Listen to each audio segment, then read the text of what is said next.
Quand Allah donne au-delà de toute mesure, as-tu déjà été dans une situation où tu ne t'attendais à rien, mais où tout a changé d'un coup? Tu croyais que c'était fini. Tu avais accepté la perte, intégré l'échec. Tu étais prêt à marcher avec le vide. Et c'est là que, sans prévenir, quelque chose d'inattendu est apparu. Une aide, une solution, une personne, une lumière. Ce n'est pas du hasard. Ce n'est jamais du hasard. C'est la trace silencieuse d'un Seigneur qui ne t'abandonne jamais, même quand tu n'as plus la force de croire. Allah dit dans le Coran, « Et quiconque place sa confiance en Allah, il lui suffit. » Sourate At-Talaq 65.3. C'est un verset que beaucoup récitent, mais peu vivent réellement. Car placer sa confiance en Allah, ce n'est pas une formule à murmurer quand tout va mal. C'est un état intérieur, profond, qui te transforme jusque dans tes décisions les plus simples. Quand Allah devient suffisant pour toi, tu n'as plus besoin que le monde entier te comprenne. Tu n'as plus peur que les gens te tournent le dos. Tu n'es plus enchaîné à la reconnaissance, aux likes, aux validations extérieures. Tu commences à vivre, libre. Et c'est là que le renversement se produit. Allah, dans sa sagesse, attend que tu cesses de chercher ailleurs ce qu'il seul peut t'offrir. Et une fois que ton cœur lâche prise sur tout sauf lui, il ouvre ce que tu ne savais même pas exister. Il y a des gens que tu croises dans ta vie et qui te racontent des histoires que ton esprit refuse de croire, des miracles déguisés en coïncidence, des retournements de situation aussi soudains qu'impossibles. Tu les écoutes et tu te dis « Pourquoi eux? Qu'est-ce qu'ils ont fait de plus ?» La vérité, c'est que souvent, ces gens ne sont pas meilleurs que toi. Ils ne prient pas forcément plus que toi. Ils ne jeûnent pas forcément plus. Mais ils ont atteint un degré de soumission intérieure qui dépasse l'action extérieure. Ils ont un cœur qui dit oui à Allah, même quand leur vie dit non. Et ce genre de cœur attire les faveurs divines comme un aimant. Le prophète, paix et bénédiction sur lui, nous l'a enseigné à travers les hadiths, à travers sa vie. Combien de fois a-t-il été rejeté, blessé, humilié, sans jamais douter de la promesse d'Allah? Et regarde ce qu'Allah lui a offert, une place éternelle dans les cœurs des croyants, un nom élevé à jamais, et une lumière qui éclaire encore nos vies aujourd'hui. Ce qui se passe dans ta vie n'est peut-être pas aussi grandiose, mais le mécanisme est le même. Quand tu continues à faire du dhikr alors que personne ne te voit, quand tu verses une larme dans une prière sans te plaindre à qui que ce soit, quand tu refuses de trahir tes principes même si cela coûte cher, tu actives un cycle que seuls les cœurs sincères peuvent comprendre.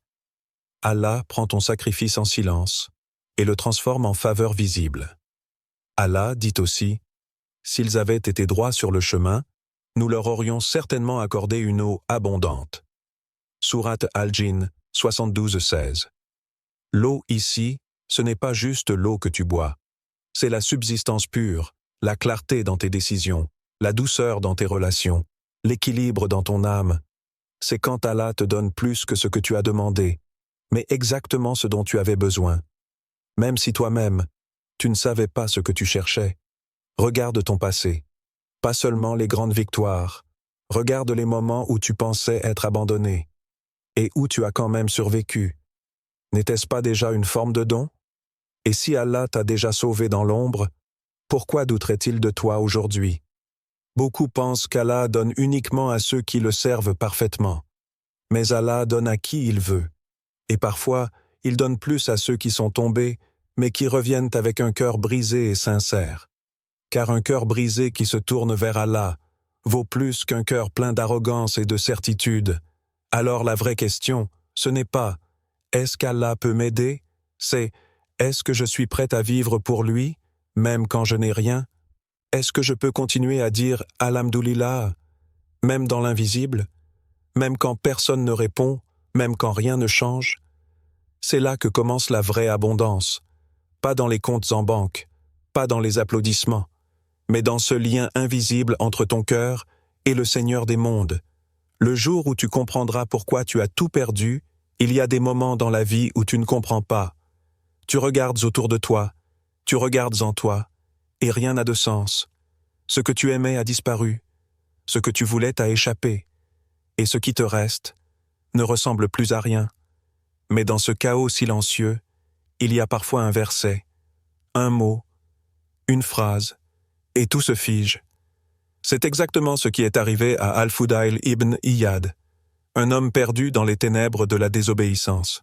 Il ne faisait pas que commettre des fautes, il enchaînait ses péchés comme on enchaîne les pas d'une vie qu'on croit contrôler, jusqu'à ce qu'un verset, juste un, vienne transpercer son cœur. N'est-il pas temps pour ceux qui ont cru que leur cœur s'humilie au rappel d'Allah? Sourate Al-Hadid 57-17. Tu entends ces mots. Mais l'as-tu déjà ressenti? Ce moment où tu n'as plus la force de te justifier, où ton orgueil s'effondre, où tu ne peux plus te cacher derrière tes excuses, tes blessures, ton passé. Il n'y a plus rien à dire, seulement des larmes, un silence, un effondrement. Mais un effondrement vers Allah. C'est ce qui s'est produit pour Al-Fudayl. Il est tombé, mais cette chute n'était pas une perte. C'était le début de sa vraie vie.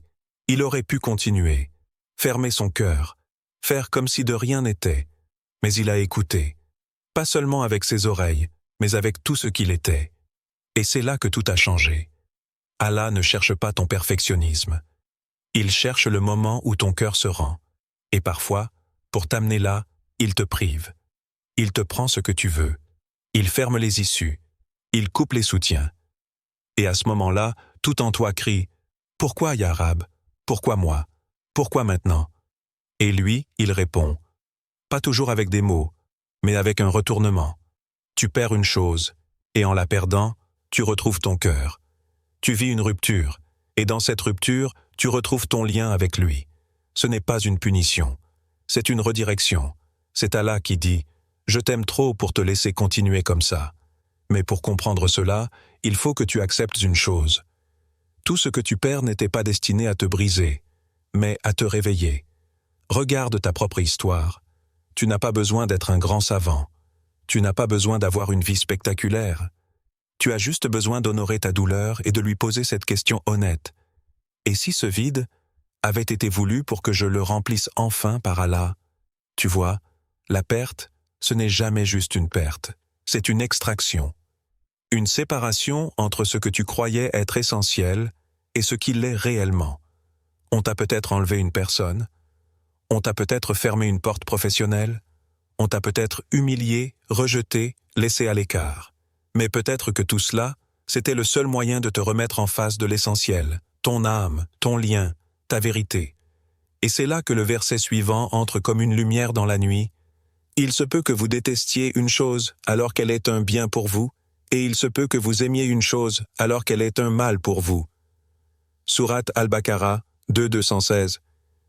Il y a des choses que tu voulais garder, mais qui t'auraient éloigné d'Allah. Il y a des personnes que tu aimais, mais qui te brisaient à l'intérieur.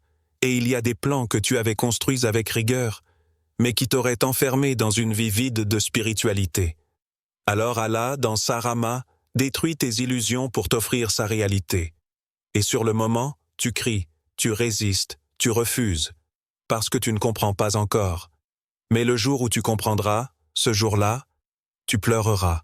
Pas de tristesse, mais de gratitude. Tu regarderas en arrière, et tu verras, Ya Allah, tu m'as sauvé sans que je le mérite. Et c'est ce jour-là que tu réaliseras. Rien de ce que tu as perdu ne valait plus que ce que tu as retrouvé. Allah. Quand tu crois que c'est la fin, Allah écrit un nouveau départ, tu pries. Encore et encore. Mais le ciel reste silencieux. Tu pleures. Tu parles à Allah avec le cœur nu, vidé, brisé, et rien ne bouge. Tu regardes autour de toi, tout est figé. Tu regardes en toi, plus rien ne répond. Et c'est là que le doute commence à murmurer. Peut-être que c'est fini. Peut-être que cette douleur n'aura pas de fin. Peut-être que ta prière n'a pas été entendue. Peut-être que ce silence est un abandon. Mais ce que tu ne vois pas, c'est que dans le silence, Allah agit. Il ne répond pas toujours avec du bruit. Il ne parle pas toujours avec des signes évidents. Parfois, il construit dans l'invisible. Il travaille dans l'ombre, pendant que toi, tu crois qu'il t'a oublié. Tu es là, à genoux, dans ton vide, pendant qu'il prépare ton élévation. C'est ce qu'a vécu Moussa, une mère, une femme, un cœur qui tremble. Elle tient dans ses bras un nourrisson, son bébé, son amour. Et Allah lui dit de le jeter dans un fleuve. Peux-tu imaginer cette scène? Elle ne l'abandonne pas par négligence. Elle le laisse partir parfois. Elle ne comprend pas tout, mais elle fait confiance. Et ce que l'eau emporte, Allah le rattrape. Ce panier, fragile, glisse sur l'eau. Mais il ne dérive pas vers le danger. Il avance vers la destinée. Cet enfant qu'elle croyait perdu sera prophète. Il grandira sous le toit même de son ennemi, protégé par la main d'Allah. Ce que cette mère pensait être la fin était le début du miracle. Allah révèle. Nous avons inspiré à la mère de Moïse. Allaite-le. Puis, quand tu craindras pour lui, jette-le dans le fleuve. Et ne crains rien et ne t'afflige pas, car nous te le rendrons. Sourate Al-Qasas 28:7. Lis bien ces mots, ne crains rien, ne t'afflige pas, nous te le rendrons. Cette promesse, elle ne parle pas qu'à elle. Elle te parle à toi qui regardes ton avenir avec angoisse, à toi qui as laissé partir un rêve, un projet, une personne, en espérant que c'était le bon choix. Allah te dit, jette ce que tu aimes dans mon fleuve, et regarde ce que je te rends. Mais pour que cela arrive, il faut lâcher. Il faut renoncer à contrôler. Il faut accepter de ne plus savoir, de ne plus voir, de ne plus comprendre. Parce qu'Allah n'élève pas dans la clarté, il élève dans la foi. Il veut que tu avances sans carte, que tu continues sans preuve, que tu restes fidèle même sans résultat. Et dans ce désert intérieur, tu découvriras quelque chose que beaucoup ignorent. Allah répond toujours, mais pas toujours avec ce que tu veux. Parfois, il ne te donne pas ce que tu demandes, parce qu'il te donne lui. Parfois, tu le cherches à travers une solution, et il te répond par une transformation. Et c'est là que tu comprends. Ce n'est pas la chose que tu voulais qui allait te sauver. C'est ce que cette attente a créé en toi. Elle t'a purifié, elle t'a rendu plus humble, elle t'a brisé, oui. Mais seulement pour que tu t'inclines. Et dans cette inclination, tu as trouvé une lumière qui ne venait pas de ce monde. Alors la vraie question, ce n'est plus « Pourquoi est-ce que je ne reçois pas ce que je veux ?» Mais « Est-ce que je fais confiance à Allah, même si je ne vois encore rien ?» Parce que c'est là que commence le miracle. Non pas quand tout s'ouvre, mais quand tu acceptes de marcher dans l'obscurité avec certitude. Quand ton cœur dit « Je ne sais pas ce qu'Allah prépare, mais je sais qu'il ne m'abandonne jamais. » Et ce jour-là, ce sera le vrai commencement. Allah donne sans limite à ceux qui s'abandonnent à lui. Il y a des gens qui n'ont plus rien, plus de force, plus de solution, plus de repères, mais ils ont encore quelque chose que le monde ne voit pas, quelque chose d'invisible, d'incompréhensible et d'invincible, la foi. Ces gens-là, tu les croises parfois. Ils sourient, mais leurs yeux ont pleuré. Ils marchent droit, mais leur cœur a été brisé 1000 fois. Et pourtant, ils continuent à prier, à lever les mains, à dire « Ya Allah ». Même si la réponse tarde, même si les douleurs s'enchaînent, même si tout en eux hurle de fatigue, ils n'espèrent plus en les gens. Ils n'attendent plus rien de ce bas monde. Mais ils attendent tout d'Allah. Et c'est là que commence le miracle. Parce que quand tu t'abandonnes à Allah, quand tu poses ton cœur à ses pieds, quand tu l'aimes plus que ce que tu perds, tu entres dans un autre monde. Un monde où la paix ne dépend plus des événements, mais de la présence. Un monde où le calme ne vient plus de la réussite, mais de la certitude intérieure. Un monde où tu deviens libre. Libre de ce que les autres pensent. Libre de ce que tu possèdes ou non. Libre parce que tu appartiens à celui qui ne manque jamais. Allah dit dans le Coran, « Et ton Seigneur est le très généreux. » Sourate Al-Alaq 96:3. Pas généreux comme les hommes. Pas généreux avec des conditions, avec des limites, avec des attentes. Lui, il donne quand tu ne peux plus rien donner. Il donne dans le silence. Il donne dans les larmes. Il donne dans les pertes. Et surtout, il donne au moment exact où ton cœur est prêt. Parce qu'avant de t'accorder une chose, Allah prépare ton âme. Tu veux un mariage? Il te prépare à aimer pour lui, pas pour combler un vide. Tu veux de l'argent? Il te purifie de l'avidité pour que tu sois un serviteur, pas un esclave du monde. Tu veux une guérison? Il te guérit intérieurement avant que ton corps ne suive. Et parfois, tu penses qu'il te fait attendre. Mais en vérité, il t'éduque à recevoir. Parce que si tu recevais maintenant, tu gâcherais peut-être ce cadeau. Ou pire, tu t'y attacherais plus qu'à celui qui te l'a donné. Alors Allah retarde. pas pour te punir, mais pour te protéger de toi-même. Et puis, un jour, sans prévenir, il te donne. Mais ce qu'il te donne n'est pas toujours ce que tu as demandé. C'est ce que ton âme espérait sans le savoir. Ce n'est peut-être pas cette personne, mais c'est la paix que tu croyais trouver en elle. Ce n'est peut-être pas cette carrière, mais c'est la tranquillité que tu pensais qu'elle t'apporterait. Et quand tu regardes derrière toi, tu ne vois plus un chemin d'épreuve. Tu vois une construction divine, un plan précis, cousu sur mesure pour ton cœur. Allah avait tout entendu, chaque soupir, chaque larme, chaque amine chuchotée dans le noir. Et il te le rappelle dans une promesse pleine d'amour. Invoquez-moi, je vous répondrai. Sourate Ghafir, 40-60. Tu pensais que ton invocation s'était perdue? Qu'elle s'était dissipée dans l'air? Mais non. Elle a traversé les cieux. Elle est montée, portée par ta sincérité, et elle a été notée. Et ce que tu ne vois pas, c'est que chaque mot prononcé avec foi est une graine. Et Allah est le meilleur des jardiniers. Il arrose, il protège, il fait mûrir. Et un jour il te rend les fruits. Pas trop tôt, pas trop tard. Juste au moment parfait. Alors toi qui es fatigué, toi qui te sens oublié, toi qui as crié sans réponse, sache-le, tu n'as jamais été seul. Chaque battement de ton cœur sous l'épreuve était un pas vers la générosité d'Allah. Et le jour où tu t'abandonnes à lui, où tu t'effondres entre ses mains, ce jour-là, il t'élève sans limite. Quand Allah fait trop, c'est pour que ton cœur s'incline parfois, tu regardes ta vie, et tu te rends compte que tu n'as pas toujours été à la hauteur.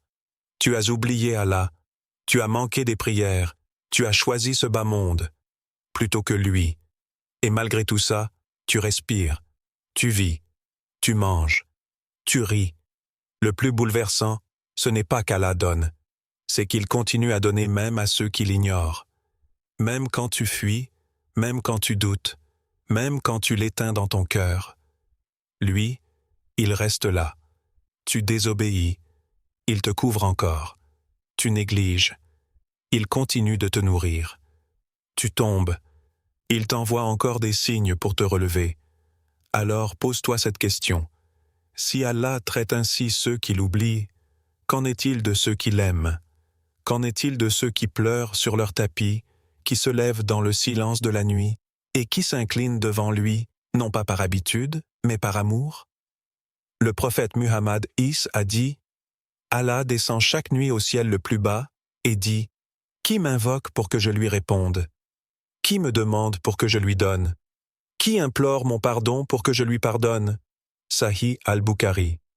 Chaque nuit, pas une seule, pas pendant le mois sacré, chaque nuit, quand tout le monde dort, quand le monde se tait, quand les cœurs sont seuls, Allah t'attend. Ce n'est pas toi qui l'attends, c'est lui qui t'attend. Et il ne demande rien de compliqué, pas des prières parfaites, pas une vie sans faute, pas un passé pur. Il te demande juste de revenir, avec ton cœur, tel qu'il est, brisé, sale, fatigué, mais sincère. Tu veux que ta vie change? Tu veux que les portes s'ouvrent? Que la paix entre dans ta maison? Que ton âme respire enfin? Commence par te prosterner, pas seulement avec ton front, mais avec ton cœur. Parce que la prosternation physique ne suffit pas si ton âme reste debout, fière, arrogante, fermée. Quand Allah te donne encore et encore, ce n'est pas pour que tu t'en serves comme un droit, c'est pour que tu comprennes que tout est miséricorde. Il te comble pour que tu t'inclines. Il t'élève pour que tu te rapproches. Il t'abreuve pour que tu reconnaisses la source. Et Allah le dit clairement dans le Coran. Si vous êtes reconnaissant, très certainement j'augmenterai, mais bien faites pour vous. Sourate Ibrahim 14-7. Mais la reconnaissance dont parle Allah ici, ce n'est pas juste un mot, ce n'est pas juste dire « Alhamdulillah » du bout des lèvres. C'est une posture intérieure, c'est pleurer de gratitude, c'est utiliser ce qu'il t'a donné pour te rapprocher de lui. Il t'a donné la santé, utilise-la pour prier. Il t'a donné du temps, utilise-le pour apprendre. Il t'a donné l'amour, utilise-le pour aimer pour Allah. Il t'a donné un cœur, offre-le lui. Mais si tu te contentes de recevoir sans jamais revenir, si tu accumules ses bienfaits sans jamais le remercier, alors tu t'éteindras doucement. pas ton corps, ton âme. Et c'est là le vrai drame.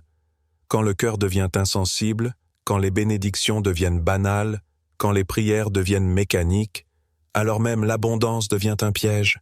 Mais toi, tu n'es pas obligé d'aller jusque-là. Tu peux, dès ce soir, te lever quand le monde dort, t'adresser à celui qui ne dort jamais, et lui dire « Ya Allah, je suis revenu. Je n'ai pas grand-chose, mais j'ai un cœur qui veut t'aimer. Un cœur qui reconnaît tout ce que tu as fait pour moi, même quand je ne te voyais pas. Un cœur qui s'incline enfin. Et à ce moment précis, quelque chose change.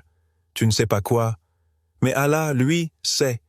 Et quand Allah voit un cœur sincère s'abandonner, il ne le rejette jamais. Le moment où tout bascule, après que tu aies regardé ceci, tu pensais peut-être que cette vidéo n'était qu'une parmi d'autres. Juste un contenu de plus, dans le flot de tes journées. Mais, et si ce n'était pas un hasard? Et si ce moment précis, cet instant dans lequel tes yeux lisent ces mots, était écrit depuis toujours? Tu es là. Peut-être assis, fatigué, confus, à chercher des réponses, ou juste à survivre. Mais ce que tu ressens maintenant, ce frisson dans ta poitrine, ce silence intérieur, ce n'est pas rien. C'est une trace de sa présence, une trace de son appel. Et si Allah avait voulu que tu entendes tout ça, maintenant, pas hier, pas demain, maintenant, parce qu'il savait que tu allais flancher, que tu allais douter, que tu allais t'éloigner de ce que ton cœur sait être vrai. Et c'est là, dans cette obscurité, qu'il a allumé une lumière. Tu sais, parfois, on croit que tout est fini, qu'on est trop abîmé, trop sale, trop loin. Mais Allah, lui, voit au-delà. Il voit ton cœur. Il voit les luttes que personne ne connaît. Il entend les prières que tu as chuchotées en larmes, quand le monde pensait que tu allais bien. Et si cette vidéo était sa réponse? Pas une réponse spectaculaire, pas une intervention divine avec des éclairs dans le ciel, mais une parole douce, une vérité simple, prononcée au bon moment, pour faire vibrer ton âme. Tu es encore vivant. Ton cœur bat. Ce n'est pas un hasard. C'est une preuve que ton histoire n'est pas finie, qu'il est encore temps de revenir, temps de pleurer devant lui, temps d'avouer que tu t'es perdu, mais que tu veux rentrer. Tu n'as pas besoin d'être parfait, tu n'as pas besoin de tout comprendre, tu as juste besoin de t'abandonner. Et quand tu t'abandonnes à Allah, pas par faiblesse, mais par confiance, tout bascule. Les chaînes intérieures se brisent, le poids du passé s'allège, et une nouvelle direction apparaît. Pas forcément facile, mais pleine de sens. Et c'est là que la surprise commence. Tu ne sais pas comment, tu ne sais pas quand, mais Allah agit. Il ouvre, il transforme, il élève. Et pas un peu, pas à moitié, mais d'une manière qui dépasse tout ce que tu pouvais espérer. Car il est Ar-Razak, celui qui pourvoit sans limite. Al-Karim, le généreux qui ne cesse de donner. Al-Wahhab, celui qui offre, encore et encore, sans rien demander en retour. Et il est aussi Al-Wadoud, celui qui t'a toujours aimé, même quand tu ne t'aimais plus, même quand tu pensais que tu ne méritais rien, même quand tu l'avais oublié, lui ne t'a jamais effacé. Et si aujourd'hui, c'était le début de ta vraie vie? Pas une vie parfaite, pas une vie sans douleur, mais une vie alignée avec celui qui t'a créé. Tu n'as pas besoin d'attendre un miracle, tu n'as pas besoin d'un signe spectaculaire. Le vrai signe, c'est ce que tu ressens en ce moment. Un frisson, une envie de revenir, une larme qui coule sans explication. C'est Allah, c'est lui qui frappe doucement à la porte de ton cœur. Tu n'as qu'à ouvrir. Et dis, même en silence, « Ya Allah, je ne suis pas fort, je ne suis pas constant, mais je veux toi, je te choisis. Même si je tombe encore, je te choisis. » Et tu verras qu'à partir de ce moment précis, la vie ne sera plus jamais la même.